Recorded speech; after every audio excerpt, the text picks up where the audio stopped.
नमस्कार, स्वाद आणि प्रेम या चॅनलवर तुमचे स्वागत आहे. आज आपण वांग्याची सुकी भाजी ही रेसिपी पाहणार आहोत. अगदी कमीत कमी साहित्यामध्ये बनवली जाणारी ही रेसिपी आहे. तुम्ही पण नक्की ट्राय करा.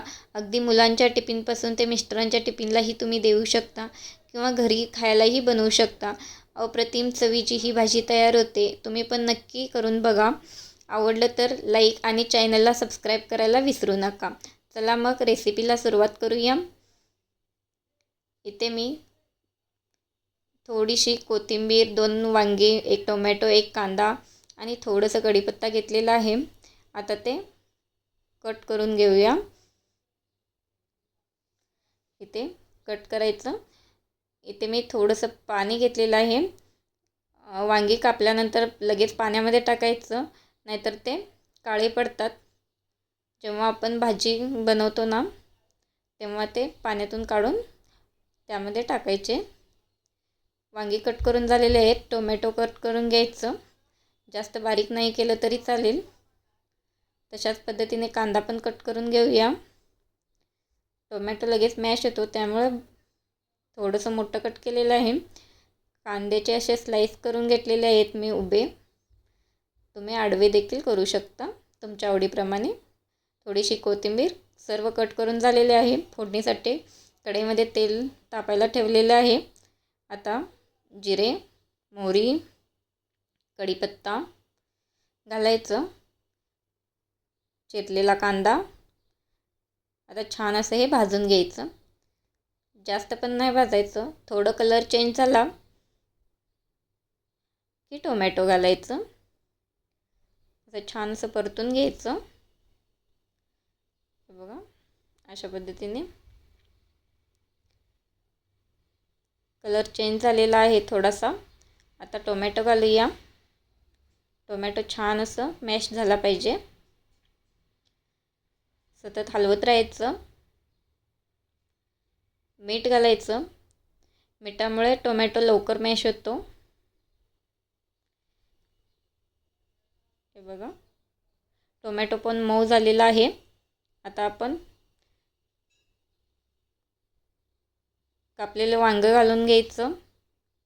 हळद, लाल तिखट घालायचं. कांदा लसूण मसाला. मी कांदा लसूण मसाला हा घरचा आहे, तेच वापरते. तुमच्याकडे जे असेल ते वापरू शकता. आता धने पावडर घालूया. थोडंसं धने पावडर घालायचं. थोडीशी गरम मसाला घालायचं. गरम मसाल्यामुळे छान टेस्ट येते. आता हे सगळं मिक्स करून घ्यायचं.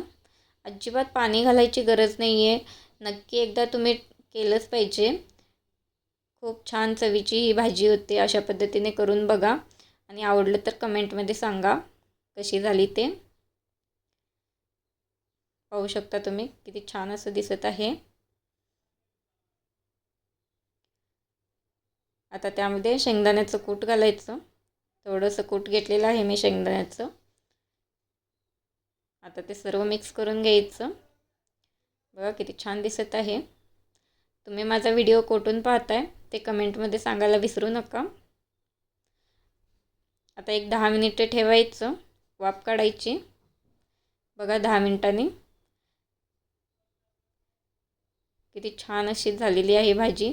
जास्त नाही शिजवायचं भाजी पाणी घालून वगैरे, त्यामुळे टेस्ट जास्त छान लागत नाही आहे. बिना पाण्याची जी भाजी खूप छान लागते. वरून अशी कोथिंबीर घालायचं. खूपच मस्त दिसत आहे. तुम्ही ही भाजी भाकरीसोबत, चपातीसोबत, कशासोबतही खाऊ शकता. बघा अशा पद्धतीने सर्व मिक्स करून घ्यायचं. कोथिंबीर घातल्यामुळे कोथिंबीरचा फ्लेवर त्यामध्ये छान उतरतो.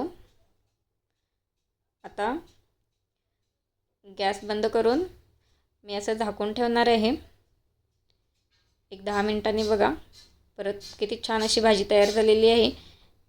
आवडलं तर लाईक आणि शेअर